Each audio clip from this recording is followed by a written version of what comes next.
and welcome to our Mercedes-Benz A-Class buying guide, where we will explain everything you need to look for to find your perfect second-hand example.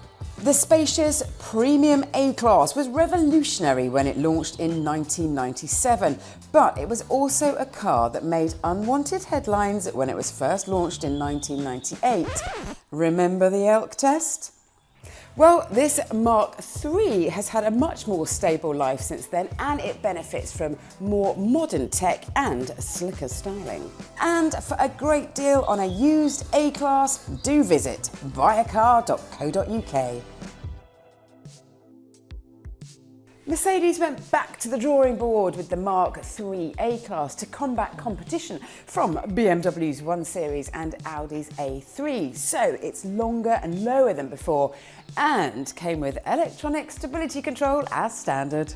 A set of more refined petrol engines were also offered at launch, ranging from the A160 with a 1.6 litre 101 brake horsepower engine to the A250 with a 2 litre 211 brake horsepower motor.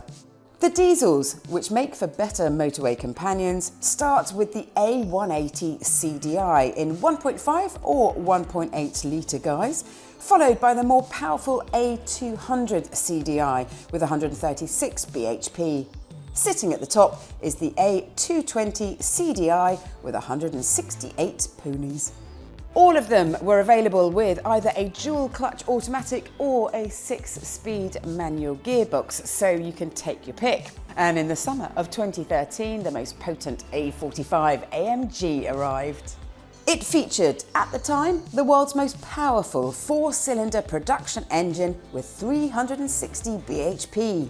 6 months later, the most economical A-Class was launched, the A180 CDI Eco SE, with impressive CO2 emissions of just 92 grams per kilometre. 4-wheel drive was also added to the lineup with the A250 4MATIC. A 2015 facelift saw the introduction of the A220D 4MATIC and an even greener A180D, along with new colours and interior trims. When it comes to handling, the Mk3 is better than before, but it's not the most dynamic to drive in its class. And when it comes to comfort, well, they are all on the firm side, so expect to jiggle about a bit on the move. In 2013, the A-Class boasted one of the most attractive interiors found in any hatchback. This leather chunky steering wheel, the turbine air vents and the alloy pedals are all nice touches. However, the sat-nav looks a bit stuck on at the last minute. Pre-facelift models sit on steel wheels, have aircon and electric windows. In regards to trim levels, the SE adds 16-inch alloys, a multifunctional steering wheel, sports seats and sat-nav. The Sport models have 17-inch rims and cruise control, and the AMG Sport spec goes further with 18-inch wheels and run-flat tyres. At the top of the tree is the Engineered by AMG model with a body kit, sports suspension, xenon lights and privacy glass. After the facelift, standard equipment increased to include 16-inch alloys, active brake assist, cruise control, keyless go, reversing camera and Apple CarPlay and Android Auto. If the car you're looking at doesn't come with a sat-nav, then you can add one by slotting in an SD card for a few £100s. When it comes to space, things in the back are a bit tight, but for luggage, things are better, although it's not quite as generous in the boot as it is in a VW Golf. The Mk3 was a huge success for the premium brand, so there are plenty for you to pick from.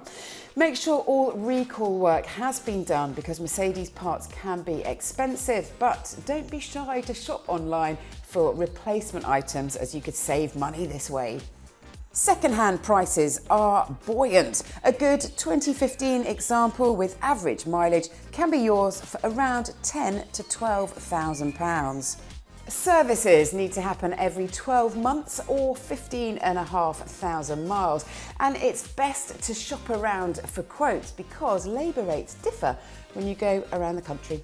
Some cars were fitted with run-flat tyres to keep you moving when they puncture, and if you change these for normal tyres, then you'll need to inform your insurer.